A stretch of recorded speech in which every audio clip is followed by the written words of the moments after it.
to Families for Life with Bryan and Brian, a podcast of Oak Hill Baptist Church. On today's episode, we are finishing our Hard Talk series, Part 6, The Future.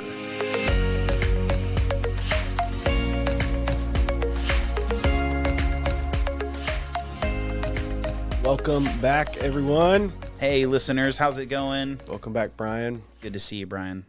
I'm glad we're here. We're talking about the future today, but we're in the past. In the past. Talking about the future. The future of tomorrow, today. It's always funny because, you watch movies about the future, and some of the things they get right. We were just talking about before the episode about Star Trek and of course, Back to the Future and things like that. And there are some things that they've gotten right. The ways that we communicate, the different things. Oh, yeah. Then there's... Or like tablets. Yeah. And there's many things that they totally missed wrong. on. Like, where's my flying car? I want my flying car. I want a hoverboard. Yeah.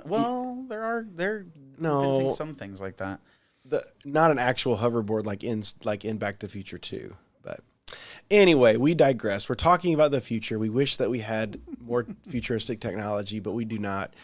But we are going to think about the future in regards to talking to our kids. That's what series we're on. Before we jump into that, make sure to subscribe to the pod. Give us a review, share with your friends. And if you got questions, comments, feedback, you just want to say hi, email us. We like people saying hi. Yeah, email us at F4L, that's the letter F, the number 4, the letter L, at oakhillbc.org. And we'd love to hear from all of our listeners, wherever you may be. I have to say, the best the movie about time travel. Terminator. Oh. No. I'm from the future. Timeline. I'll be back. Go ahead. Sorry. Movie called Timeline? Come with me if you want to live. Timeline. Paul Walker? Yeah, Paul Walker's in it. It's really good. Okay. I've not seen that. Oh, yeah. You got to watch that. All right. It's really good. Okay, so... What about this is a hard talk? We're talking about the future today. Because we don't know the future.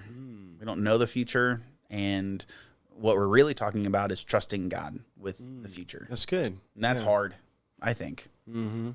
Yeah, when we say the future, what do we mean when we say the future? Obviously, we're joking about, like, the future and, like, we're thinking about technology and, like... Tell you the future. But we're not talking about that. We're talking about the future of our lives, right? Yeah, that's right. Well, yeah, we're talking about our trajectory, and I think that is a really helpful analogy, helpful term for thinking about your future, because trajectory is paying attention to the motion. So if you're looking at, like, if you ever watch a movie about people going to the moon or something, they always have those, the shuttle has this trajectory that they're watching, and it's like, oh no, we're off trajectory, and they're paying attention to the direction they're moving, and they're able to track it. If they stay on that same direction, where will they end up?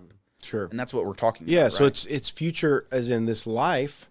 That's kind of what we're thinking about, is if, as your children grow up, they become adults, they're going to do all the things that, get jobs, families, those types of things. What are they going to do? How is the future going to be affected by how we parent them today? Yeah, that's right. And then also we're thinking about the future as in everlasting life. I think this is really something that we miss out on as parents. And I was reading something where somebody said our goal should be to want to live in eternity, everlasting life with our children. Yeah. I thought, wow, that's a really different perspective. Yeah. That's the Christian perspective. Do you think there's a difference between the Christian and the non-Christian perspective when we talk about the future? Yeah, I absolutely. First, I just want to say to you that's one of the things that I've tried to help parents realize, is that in your life, the only thing, basically the only thing that you're going to do that's going to last in eternity is your children. Like, when you had your children, they are eternal people. Yeah. They're going to live forever. Right? Yeah, everybody. I mean, there are very few people, you think about famous people, right? Right. There were tons of famous people in their time, but how many people do we remember from 100, 200, 300 years ago? You know, if it weren't for IMDb, I don't know who played in a movie, last decade. right? So these things will be forgotten. It will be lost, especially when the world passes away. It will all be gone. well, and I think that's the difference between one of the keys of the difference between the Christian perspective and a worldly perspective is that the future for somebody in the world is literally just this lifetime, and it's all about how comfortable, how successful, how amazing can I make my life right now, And how can I leave a legacy in Yeah, this that's world true. when I'm gone? You know, but I don't think that's not helpful. I don't think. I mean, it's okay to want to leave a legacy for the Lord, but I mean, when we're thinking about like how can I make my mark on this world? Yes, This world is not the end. right. Yeah, You I know? think what you just said is important because leaving a legacy can be godly if it's for the Lord. Yeah. Yeah. But otherwise, then, you're literally making yourself an idol that you want people to, like, idolize forever. I mean, we see that with ancestor worship. That literally happens throughout the world. So I think the Bible has some stuff to say about the future. It has a lot to say, actually. And So thankful, right? I pulled out a few verses. I could have selected many more, but one of the ones that first came to our mind, and I think you actually pointed this out, was in James chapter 4. Do you want to read this for us? Yeah, it says, "Come now, you who say, tomorrow, or today, or tomorrow, we will go into such and such a town and spend a year there and trade and make a profit. Yet you do not know what tomorrow will bring. What is your life? For you are a mist that appears for a little time and then vanishes. Instead, you ought to say, if the Lord wills, we will live and do this or that." Yeah, I think one of the major themes we'll see out of these verses is God's sovereignty. You know, you look at Proverbs 16:9, it says, "The heart of man plans his way, but the Lord establishes his steps." Yeah. So, I mean, we can, both of these verses, we can plan, but God is the one who is controlling, is making these things happen. Yeah, and it's not bad to plan, but it's important to realize that our plans are not our God, right? Jeremiah 29:11. "For I know the plans that I have for you, declares the Lord, plans for welfare and not for evil, to give you a future and a hope." You know, God's plans are the plans, right? And that's what we're trying to communicate. Well, that was in the midst of a trial, in the midst of them being hardship. exiled. And I think Jesus has something to say in John 16:33, because to us believers, and I think he would say something similar to the Israelites had he been there, "I have said these things to you, that in me you may have peace. In the world you will have tribulation, but take heart, I have overcome the world." He's speaking about our attitude as we move into the future as peace in Jesus. But as we go into the world, we can expect tribulation. We can expect suffering. Right. But it's encouraging. He says, "I have overcome the world." And listen to Proverbs 19:21. It says, "Many are the plans in the mind of a man, but it is the purpose of the Lord that will stand." And I'm so comforted by the finitude that, like, this is going to happen. Don't worry. My plans are going to stand. Right. And I love that. That's just like, Well, and so that encouraging. speaks to the end, and we need to think about the end that's in mind. And we fast forward to Revelation 21:4, and I love this verse because it says, "He will wipe away every tear from their eyes, and death shall be no more. Neither shall there be mourning, nor crying, nor pain anymore, for the former things have passed away." That is the ultimate future. Yeah, that's right. That is the ultimate future where every Christian is heading. And I think we have to keep that in mind. And if we miss out on that, if we don't have that end goal of being with our Lord in eternity forever and ever, then we're going to mishandle what life is really about and understanding, even as we have life before us. Yeah, and I think it's really important to see that in the way that God deals about the future, it all really comes down to paying attention to today. It's funny, like paying attention to you and your relationship with God, trusting God with tomorrow. Yeah. Jesus says, and this I'm sure was another verse you were probably seeing a lot, is, don't worry about tomorrow because you have enough troubles for today. Yeah. And so he's telling us, you should focus on today and living today for God, and he will bring you to the tomorrow that he is working out. Right. And so, there's a common theme here about God's sovereignty and trust in the Lord, right? I mean, that kind of comes to the surface here. And so the future for the Christian is not scary. Right. Even if we may face suffering, even though we don't know what's around the corner. Like we don't have to be concerned about the future. Right. Yeah, I think Fearful. We don't have to be fearful about the future. Yeah, I think that's right. And that's okay. I do want to just point that out. This was important for me. I remember wrestling with this in college, especially. There is a balance between planning and trusting, and that's why I love the James 4 passage. It says today or tomorrow, listen to what it says. We'll spend a year there and trade and make a profit. I mean, those are specific plans. And he doesn't get onto them for making specific plans. He gets on them for feeling like they're guaranteed. Right. He says, instead, you should say, if the Lord wills, we will live and do this or that. He's not saying you shouldn't make specific plans. He's saying make those specific plans and then just trust the Lord with it because it's really up to him. Don't feel like you're actually in control. That's good. So I think this can be really helpful for us as parents. Yeah, this is kind of what we want to really think about is what does the future have to do with parenting? Why is this a hard talk that we need to explore? Well, I think some of it is because we have lived through life. We have experienced a lot more life than our kids have, and we're having to convey that to them without them really understanding their own futures, while we are also trying to figure out our own futures. Yeah, I mean, here's the thing. We are raising our children to become adults. We are raising them for the future. Right. And so that is can be a scary task, but I think parents, we have to recognize they're not going to be children forever. Right. And if we don't prepare them, if we don't invest in them, then we're just going to have adult-sized children. We're just going to have a bunch of adult-sized babies. I think that's even kind of what we talked about in our first episode in this series was really helping our kids grow so that they can be godly, Christ-like adults. Right. That's the point of parenting. So we have to consider that goal, that end goal, which is in the future, in order to parent them today. Yeah. Do you think that's the major difference between maybe a Christian mindset and the cultural mindset of parenting would be the goal? I think, yes. I think it's not so much the goal, because I think the goal for all parents is to have, quote, successful adult children, right? But the question is what does that really look like? So it is the goal, but like what is the goal? What is a successful, quote, successful adult person, right? So that's the difference. Well, I think the goal for a Christian to raise their children should be to know and to follow Jesus. That should be the primary goal, right? Yeah. I mean, Jesus is the mature man. The Bible tells us that he is the full stature of manhood. And we're trying to grow them to be like him because he's what a man, an adult, what a person is.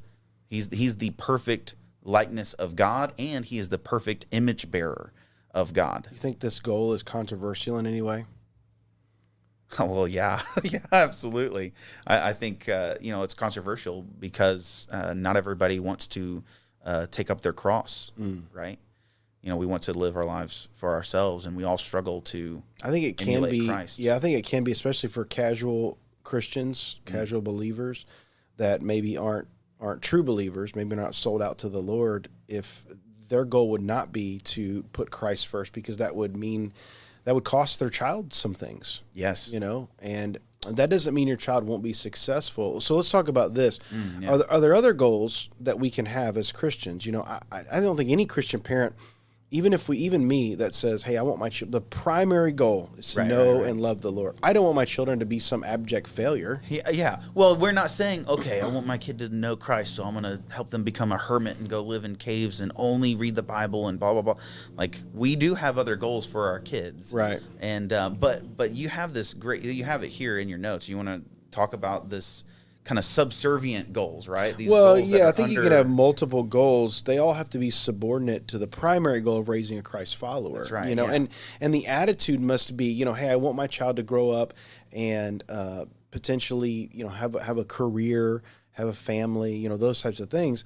But it has to be in a way that would honor the Lord. It's not just, you're not saying, I want you to go and be successful in the world's eyes.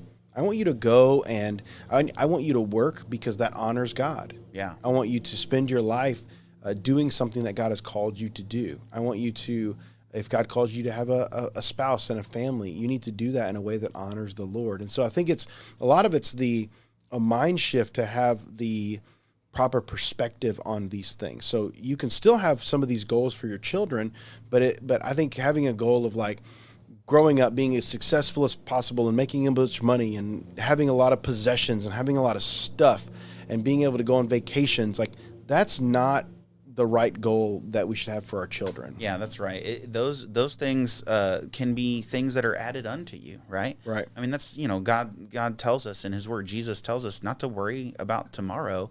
And then he tells us to seek the kingdom first, and all these other things will be added to you.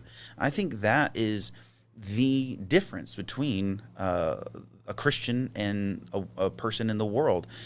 You can have everything that the world gives you. You can have it all, as long as pursuing the kingdom is your primary goal, pursuing Christ, right? Because he's the king. You can also have everything and lose the most important thing. Jesus said, those that have given everything have gained the most important thing, and those that have I forget the exact verse and how it's put. Well, and this is really hard to do. It's really hard to keep this goal preeminent, because Jesus also says it's as hard as having a camel go through the eye of a needle than for a rich man to enter the kingdom of heaven. And you're like, oh man, these are some things that we have to balance together.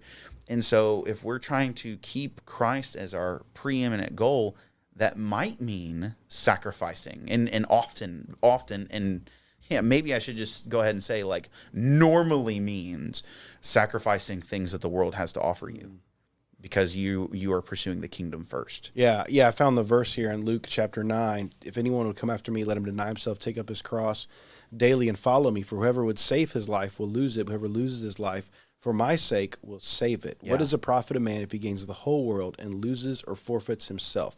For whoever is ashamed of me and my words, of him will the Son of Man be ashamed when it comes in his glory and the glory of the Father of the holy angels. But I tell you truly, there are some standing here who will not taste death until they see the kingdom of God. Yeah. I think it's so important that we keep that as our mindset, to deny our cross, to follow Jesus, to make him the first. And then those other things that God kind of adds to our lives and puts us in different situations, and maybe you'll be successful in this area in your job or whatever. Those things kind of come to you as the Lord wills, but your primary focus is on Jesus, taking up your cross daily and following him. Yeah. That's what we need to build into our children when it comes to the future. That's right. Yeah, that's awesome. So we are preparing them for the future, but there are some specifics. So in those kind of goals, those specifics of like the things that we are also preparing them for. What are some of those things? I just listed out a bunch of things here because I was trying to think what are those things that we're keeping in mind within that goal of them knowing and following Christ. We're thinking about adulthood. One of the things that's important is missional living. Yeah. No matter what they do or where they go, they may not be a pastor or a missionary, but every Christian is called to live as if they're on mission. That's to right. be missional living. Yeah. You're thinking about college. We're thinking about calling.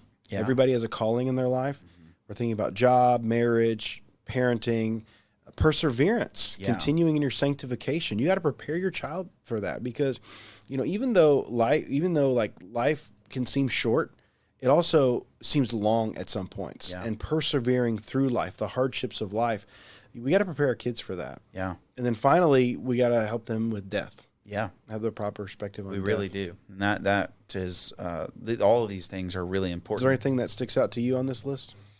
I anything think you want to add? No, I don't think I can add. There's a lot of really good stuff here. I think the calling is what I would say, because not everybody's life is supposed to look exactly the same. But God's in control of that, and he is calling you to a life, and he also might have multiple callings throughout your life. You know, it's not like God has one calling and it's like, well, God told me I'm supposed to be a plumber, so I have to be a plumber for the rest of my life. Or God told me I have to be a professor, so I have to be a professor for the rest of my life. You might be a plumber for, 10, 15, 20 years, and then you might become a professor for 10, 15, 20 years. I mean, you don't know what your life has, but God does. He has a calling. And then, death. I think that's really important. And the reason why I think it's really important is because people don't want to talk about it. And the Bible specifically tells us to number our days. And I think if there's something that we're avoiding, it's probably because we're afraid of it. And if the Bible's telling us that we have to do it, we have to consider it at least. I'm not talking about something morbid, but we have to consider it. Well, then we need to do that and not run away. Death is a guarantee, and we have to come to grips with it. It's like the one thing that you can definitely count on. Right. So you should consider it a little. What do they say? Death and taxes. Death and taxes. That's right.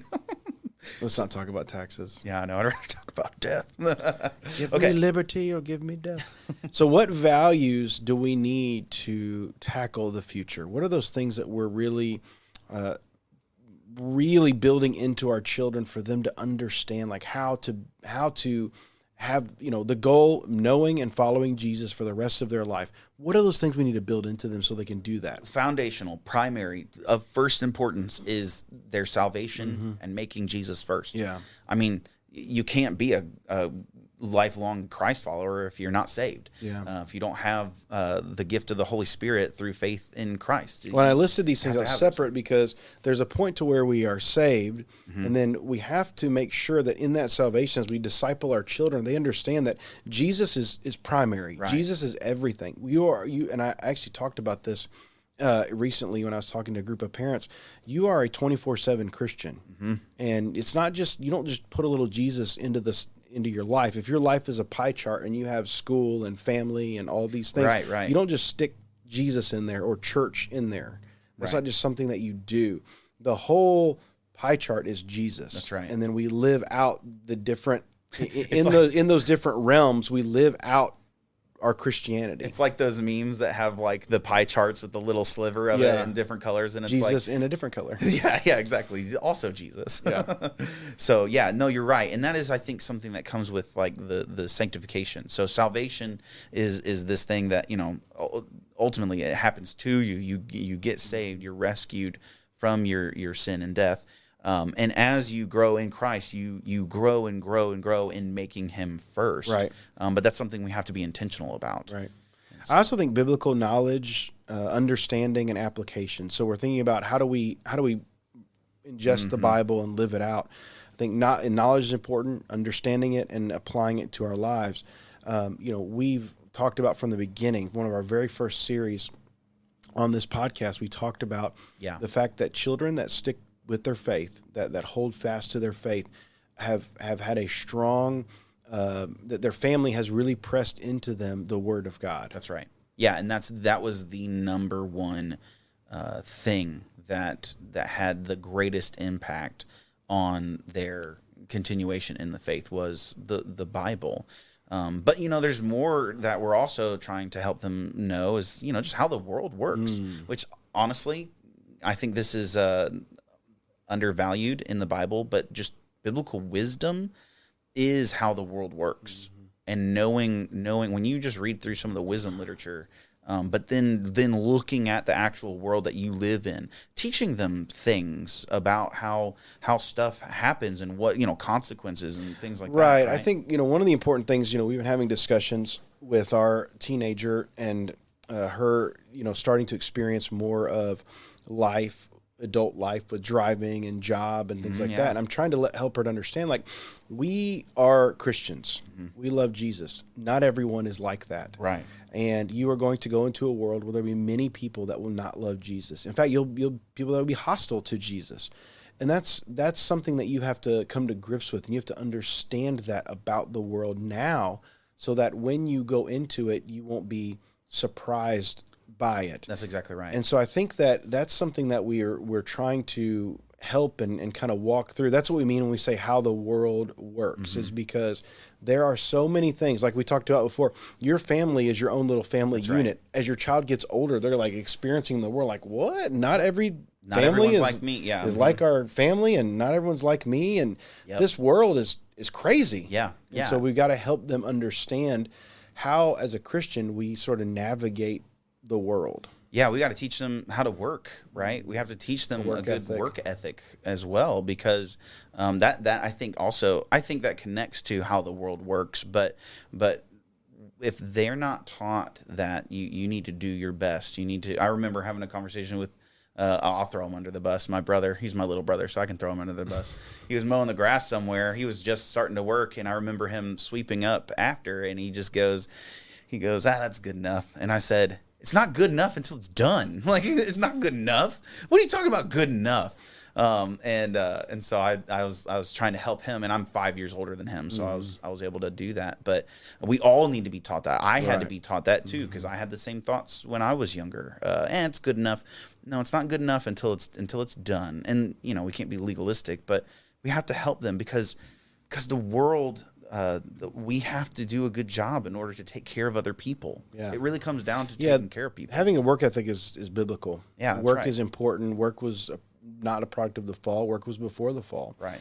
And so I think we have to help our kids understand that work honors the Lord, and when we do a good job, when we work hard, we are bring glory to God. That's right. It's important. I also think managing life expectations, thinking about things like success, failure, changing, adapting, growing, all of those types of things. We often have expectations, and sometimes we exceed those, and oftentimes we do not. Right. And so it's a hard thing. It's a hard thing for adults to manage life expectations. Right. So you can imagine what that's like for a child. Yep. Yeah, because life for a kid is disorienting, because you just have so little experience, and you need help figuring out what your experiences even are. Right. So you're oriented. Well, and I think we've kind of moved away from this. One example of this would be, when I was a kid, they always told us, like, you can be anything you want. Right. Right. And that's just not true. Number one, I think we could say it like, you can be anything that God calls you to be. But that also means you can be anything you want. It's like, that also has a false expectation of like, because most of what they're meaning is worldly success and money and power. Yeah. And that's not what God has called us to. Listen, if you are a humble person who works every day at a job that, a manufacturing job, you know what I'm saying? Yeah. And you love the Lord, that is more God honoring than somebody who's famous that, does whatever they want. Do you know what I'm saying? Does that make sense? Yeah, I think there's a great mindset. Like I hope, anyways, that people are just trying to encourage kids to do more than they think they can. That's a good emphasis for the Lord. For the Lord, of course, as a Christian, for the Lord, even for unbelievers. So here's what I'll say. I think for all people, we should be encouraged to do more than we think we can. Okay. But it's unhelpful to say you can do anything or be anything you want, because that's not true. You cannot literally fly. You cannot do things. There are limitations. Even realistic things, like there are people that you ever watch these reality shows and they come on and they think they can sing great. Oh yeah, exactly. And they cannot sing at all. And the people are like, listen, you've got to think of a career in something else. Like, no, my mom said I'm the best singer she's ever heard. I'm going to be famous. You will see one day. And you're like, poor thing. Somebody has falsely lifted this person up. That's exactly right. I mean, at the end of the day, it becomes a lie. It can become a lie. Now, here's the thing. Here's where it gets real interesting. And what you said is the key.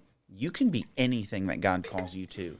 Even if you don't, like, even if you have some like things that like somebody might look at you and be like, but if the Lord, God can call me to have a singing voice that's beautiful. Listen, God brought people back from the dead. I don't think He's going to do that for me.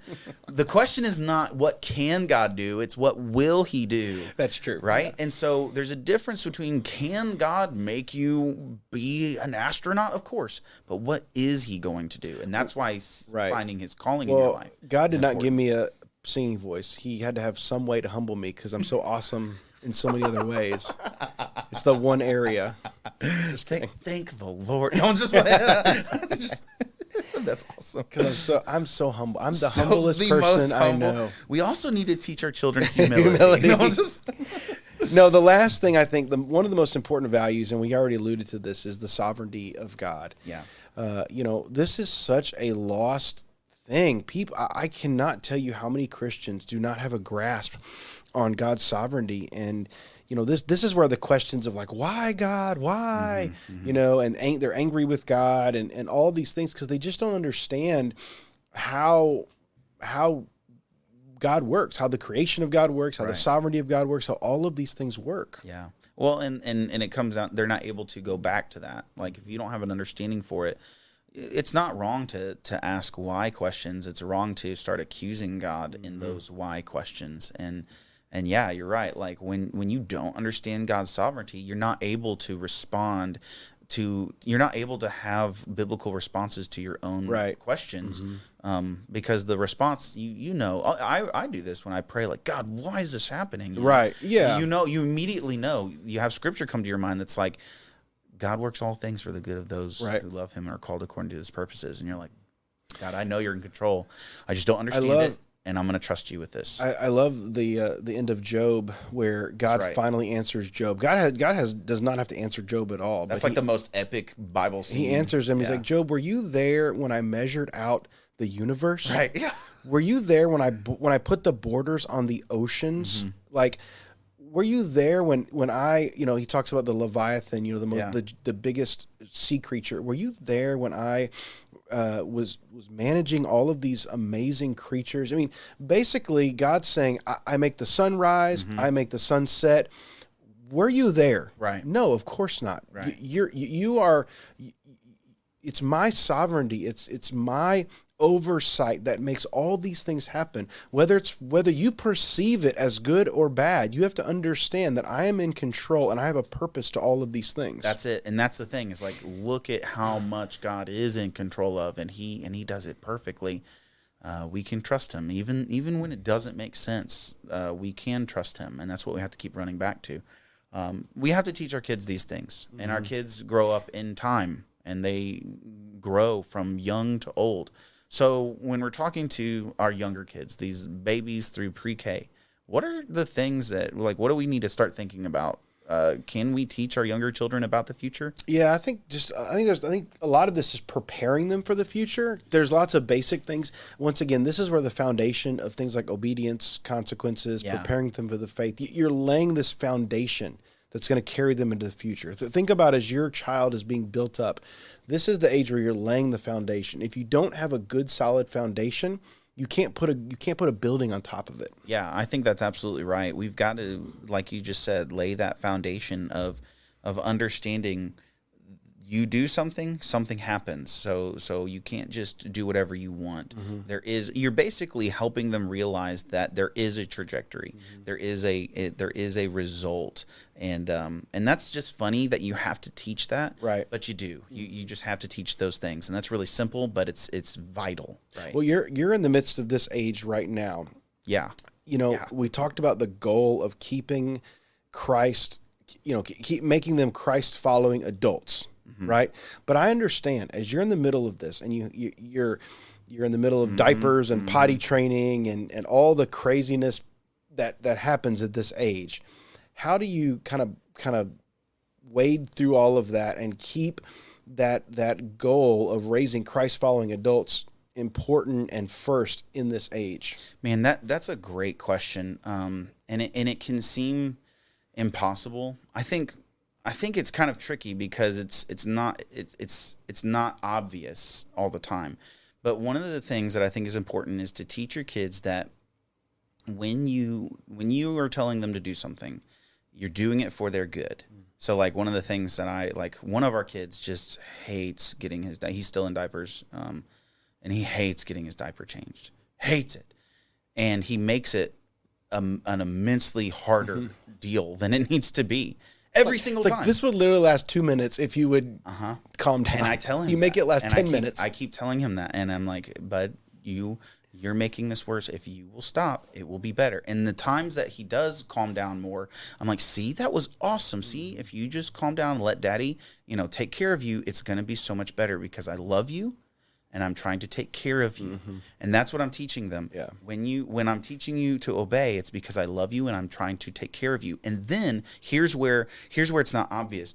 But you have to do this sometimes, not every time, but sometimes you have to say things like, that's how God takes care of us too, isn't it? Yeah. God tells us to do things because he loves us and he's taking care of us. And so what you're doing is you're showing them when you listen, good things happen because that's why I'm telling you to do anything in the first place, because I love you. Yeah. And that's what God does too. When God tells you to do something, it's because he loves you and he's taking care of you. Yeah. And that's just something you have to keep doing. And it's hard. You have to be prepared for that. Well, I think the hardest thing about that this age is you have to persevere through a lot of frustration and a lot of just kind of hardship there. And it can be overwhelming at times, but if you will persevere, if you'll seek to keep doing those basic things, then you will see fruit from it. Even though, listen, I know parents that have kids that age, you're tired, you're frustrated, the kids can't communicate well. There's a lot of joy at this age too. Don't get me wrong. Yeah. No, it's like the best. There's lots of it's like you're on a roller coaster. There's lots of highs and there's lots of lows. But if you just keep persevering through this age and keep pressing in, keep investing in your children, it's almost like you have to psych yourself up and like, okay, today's a new day. I'm gonna love them for the Lord. I'm gonna raise them in the Lord. The next day, okay, today's a new day. And find joy in the thing. I want to tell a funny story, but like you have to find joy in the things that are annoying, right? Yeah. So like one of our kids, the same kid, he can't talk yet, and it's so frustrating because it's like, I just want you to tell me what you want. Can't share what he wants, only says and like that's all he does. And so in order to keep us sane, we've decided that he is the world's best scat singer, right? Nice. So scoodle-a-doodle-a-doo-doo. And like that's how he communicates. That's awesome. It's like, I want some milk. Scoodle-a-doo-ba-doo. Like, okay, I got it. So we have to make fun and we have to have fun with it. It's not a way to keep your sanity. Yeah, exactly. But everything you're saying is absolutely right. And guys, listeners, please listen to what he says, because he's helping me in this. I'm in this stage with you. So we've got to just keep loving our kids and helping them where they're at. So. The last thing I think that's important at this age, and this may seem crazy to people, but I think we have to talk to, or maybe not talk to, but don't hide the reality of death. I think this is hard for some parents because they want to shield their kids from death. It's like when the family pet dies, it's well, he's gone to live on a farm somewhere. Right, is that the same farm Grandpa's on now? That's and I think we have to let our kids know, not in a scary way, but let them know that there is a reality of death. Yeah. And that it is there. Have you had to think about this at all? Yeah, no, we've had to actually deal with this several times. We've had some great grandparents pass away. And we have to talk through the fact that like my wife's grandma actually died like 2 days before, or the day before our daughter was born. And we had to explain that Ma died and that we can't FaceTime with her anymore. We've had to explain, and that, because you don't want to lie and say why you can't FaceTime, because then they feel hurt. It's different when like you can't. They're not hurt. They're just like, wow, that's sad. We went to Gettysburg last year or sometime, and my son is 3, and he was there, and it's cool because there's cannons and stuff like that.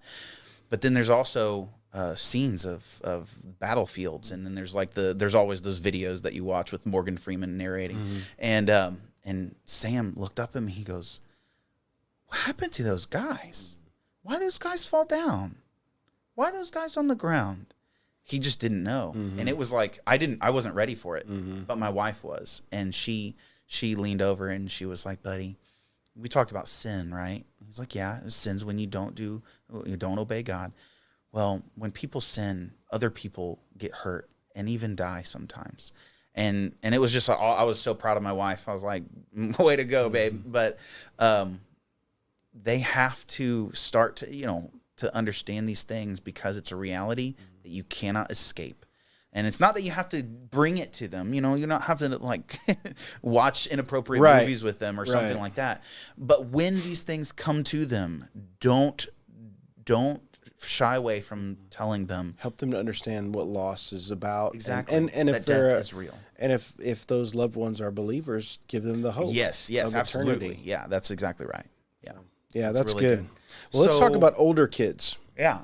How do we prepare these kids who are like 1st through 5th grade? How do we help them get ready for the future? Yeah, this is where they start to understand their place in the world. This is where they start to see things in the world that are bigger than themselves. They start to understand, like, okay, my little world is expanding and growing, and I'm realizing that I'm a small part of this universe. That's right. And so there can be a lot of seemingly, you feel insignificant, but then I also think that parents can do a disservice at this age and make their kid feel overly significant. I think there's a balance here between significance and insignificance that we need to help our children understand, because, let's be real. Your child is special to you. Yeah. Obviously they're special to God, to their family, to their community, but the world does not revolve around your child. That's exactly right. And if you make them feel that way, you are doing them a disservice. There's an awesome Bluey episode. Any listener who has toddlers knows exactly what I'm talking about. I miss the whole Bluey phase. I know, bud. Honestly, you would still enjoy it. It's that good. But there's an episode where one of the parents is dealing with the cousin, and the cousin thinks that they're so important because the dad said something like, "You're the most important person." And the episode shows how when you think you're the most important person, you're a terrible individual. You don't fit well in the world. And at the end of the episode, the dad finally says, you're the most important person to your mom and I, but you're not the most important person in the world. And I thought that was awesome for a TV show. To just show that, because that's real. We as parents have to help our kids understand, no, you're not the center of the universe, but you are extremely important. So there's this encouragement of, you are so important to me, to God. You are desperately loved, desperately loved. But no, you're not the center of the universe. You are not God. You're not the most important thing in the world. And that's great. That's good. You don't want to be that. Yeah. So find how you fit, because you do fit. You do matter. You are important. Where do you fit according to God's plan? That's right. That's the key. We're helping our kids understand. Yeah. Right? We also need to commit to just building up more godly character. Yeah. It's just, once again, we're building this. We're building on top of the foundation. As they get into this age, there is a temptation to kind of let up or even give up. I've seen parents who, as kids get older and they become self-sufficient, like they can feed themselves, they can clothe themselves, they can do basic chores. It's like, well, I'm done raising my child, and this happens at this age, maybe even a little bit older than this, but how do we fight against that attitude of wanting to let up or give up? Well, I think it has to do with, and this is interesting, like when they're really, really little, you have to do everything for them, and that can be really annoying. And as they get older, you get the temptation of feeling like, they're good. You have to keep bringing them into your life. Right. You have to keep including them in, and you have to include yourself in their life, right? So, they are interested in things that are kid things. You still have to be interested in that. And they're growing up. They're getting interested in more adult things. You have to bring them into that. And I'm just thinking about my parents and my uncles and my grandparents, and how they interacted with me, even though I was, basically self-sufficient. I could do all the things that I needed to for life for myself, but we just did life together, right? And I think that's the way you do it, is by doing life and then taking the opportunities to continue talking about godly things in those things, right? I think parents, we need encouragement from one another, from our church. I think that we're going to struggle in the area of parenting at some point. Yeah. And if you don't have other godly people around you, that you are going to not do well. Yeah, that's right. You got to have people to lean on, or you won't do well. Yeah, that's a good point. Yeah, absolutely. So don't be afraid. Listen, don't be afraid to find those mentors, those brothers and sisters in Christ that you can lean on and talk to about your struggles, those that will pray for you and help you through this age and all of the ages. Yeah, absolutely. But okay. Let's talk about teenagers. That's right. So this is where the big stuff happens, right? Right. Why is this such an important age? Because they are becoming adults. And so you're right. The big stuff. It's big stuff because adult things, adult decisions have adult consequences. And so it's really important that we help them think through all these big things like college, like getting a job, like driving, because navigating relationships. Yes, because all of these things are heavy, right? And so, well, I think you can't just play around with them. There's a danger because with adult decisions come adult consequences. Mm-hmm. When you're driving, you have the opportunity to hurt yourself or other people. Exactly. When you're dating, you have the opportunity to make mistakes in a dating relationship that have lasting consequences. So I think that you're trying to help them to understand, like, you as a teenager are becoming an adult, but you're not quite an adult. Exactly. So how do we help them in that? How do we guide them? But we don't want to take over, right? Yes, that's where, again, and I think we've said this a lot, but like conversation is key. You've got to be talking. And that's what's hard about this in this time frame is that they don't want to talk, right? And so you cannot come at them and just be like, listen, we got to talk. And you're not telling them everything they need to know. You've got to develop a way of asking good questions that draw them into a conversation. You kind of have to trick them into talking to you, okay? Like, let's just be honest about it. And so you got to come up with questions to draw them in to wanting to talk to you. And part of this is you taking a real interest in them growing into adulthood. Yes. You're not, so when you're tricking them into talking to you, you're not doing it so that you can then just tell them everything you want to tell them. Mm-hmm. If they've already figured it out, like if you start asking them questions and they give you really good answers, you should call that a win. You should be like, wow, thank you, Lord. Right. You don't need to like reiterate it and beat them down with it and be like, yeah, you're right. And also, you can celebrate them being wise and growing up and be like, wow, that's awesome. I'm so proud of you for thinking that way. I'm glad you're not going to, run into the ditch while you're driving. Yeah, I think it's important to maybe have some a lot of smaller conversations. In my experience, teenagers aren't into really big talks. Well, you can't unload all of the stuff in one conversation. So you think about how and as things come, as things come up in life. Yeah. Don't be afraid to sit down and talk about, hey, you're getting a job. Listen, you have a responsibility to this person. You have an authority, going through some of the different things with that, hey, you're entering into a dating relationship now. This is a big deal. This is not just, special friends, you're doing something here that is an adult thing. So here, let's think about, there's a lot of great benefits. There's also a lot of consequences here. And so I think that you're helping to guide them. I also, parents can want to guide them a little too much. Mm-hmm. Yeah. When it comes to, and I'm thinking in the realm of like, you can be overbearing and really overprotective. I think we got to allow our kids to make mistakes and to kind of feel themselves out as they grow within some parameters that are going to help protect them. That's why this is guidance, right? I love the line from Pirates of the Caribbean. They're more like guidelines, Like guidelines. And it's because what we're understanding is that there is room for mistakes. There is room for not doing things the right way, but it's guidelines because there's not room for you making catastrophic mistakes, making mistakes that are ultimately damaging. And so, but you have to have that room for them to move and grow because they're, and here's the thing, parents, and we all wrestle with this. If you love your kid, you're going to wrestle with wanting to guide them too much. Right. That's okay. We have to fight against that temptation because they're going to do what they want to do anyways. And if we don't give them room to breathe and grow, they'll bust out of that confinement. Well, or if they may not do whatever they want because you may be able to control them in an unhealthy way, but they will eventually rebel against that. That's what I'm saying. Mm-hmm. Exactly. Eventually, sooner or later, there will be problems. And so we want to do the best that we can to avoid that. I think we also got to be okay with how and where God leads them. So I'm thinking about parents that are trying to control too much in the area of like making the decisions for their children. That's right. In the way of like, you will go to college here, you will do this career, you will marry this person. I think we have to be okay with saying, okay, God is in control. I'm going to pray for them. I'm going to guide them, but I'm going to let God lead them. Yeah, it's good to point out. I was even having a conversation with a parent recently. Like, it's good to see in your kid, like, you are incredibly intelligent.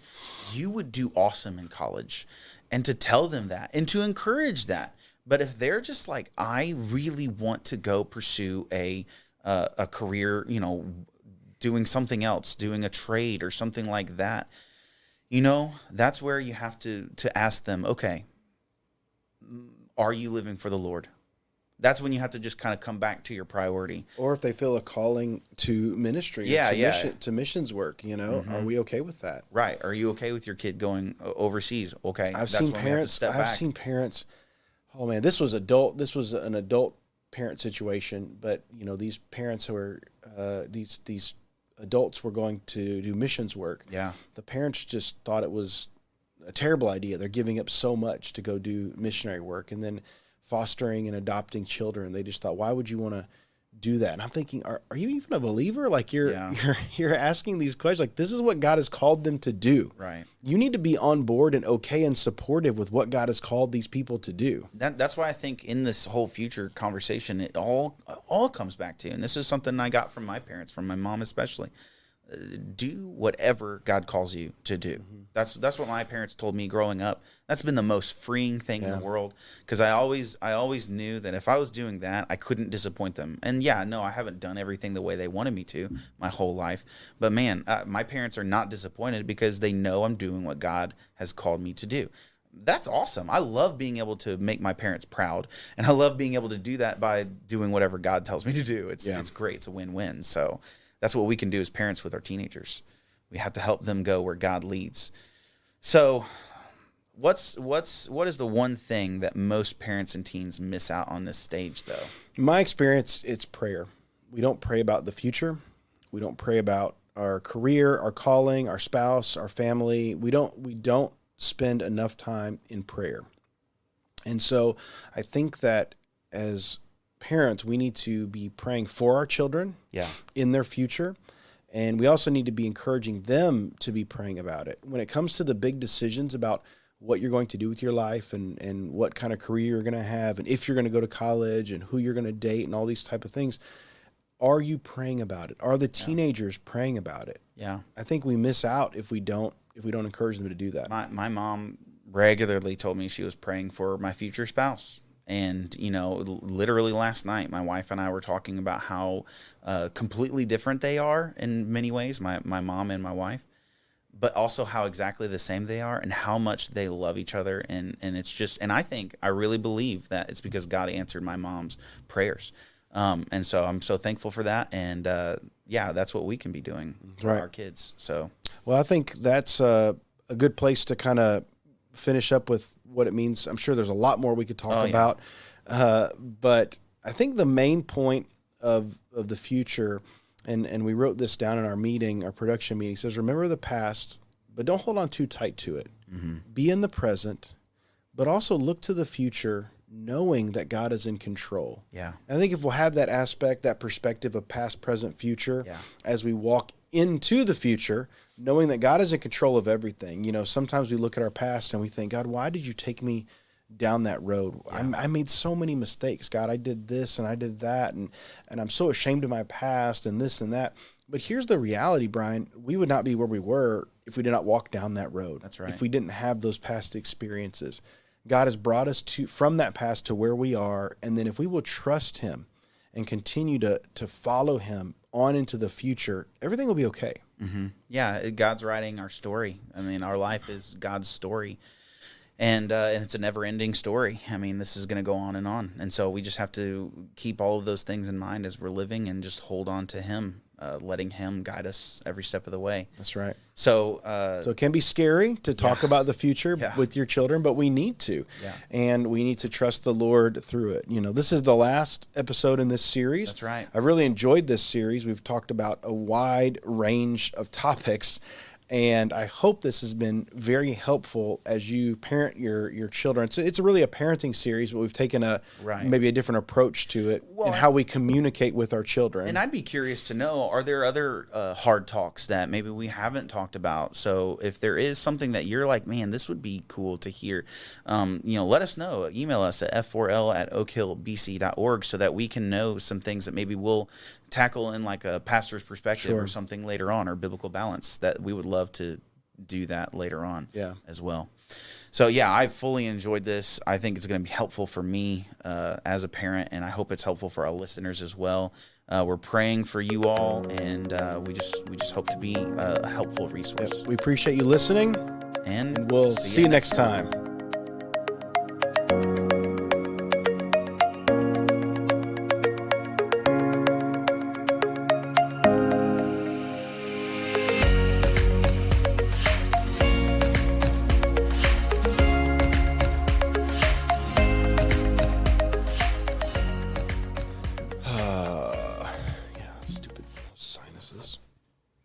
Why do we even have to have those? We have sinuses. God, why'd you create sinuses?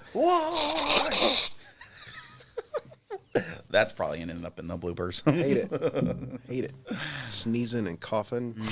Stupid allergies. I was listening to one of the episodes, and we were talking about the Ohio River Valley and how we feel terrible. Yeah. And we feel terrible. Still.